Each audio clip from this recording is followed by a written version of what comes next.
Si introduca in Italia una norma per cui chi si mette nei guai si arrangi a tirarsi fuori. Non è andato per il sottile il governatore del Veneto Luca Zaia commentando la liberazione di Greta Ramelli e Vanessa Marzullo, le due volontarie rapite in Siria e liberate a quanto pare dopo il pagamento da parte del governo italiano di 12 milioni di euro. Chi va a rischio e pericolo in quei paesi, peraltro non si è capito a fare cosa, perché da quel che si capisce dalla stampa non è ben chiaro, è bene che i costi siano a carichi di queste signore, quindi si faccia una confisca a vita finché andremo a cubare 12 milioni di euro, se è vero che sono pagati 12 milioni di euro.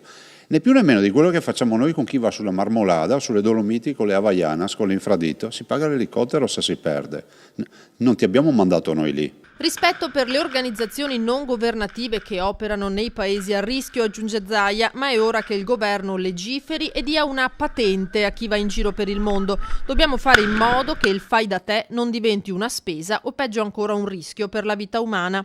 Importi, quelli di cui si parla, che stridono con gli sforzi che il governo chiede invece alle regioni e ai cittadini. I tagli imposti sono insostenibili, 240 milioni di euro in meno per la sanità veneta. Zaia è determinato a opporsi. È una vergogna visto e considerato che il taglio che si fa al Veneto lo si fa alla regione più virtuosa.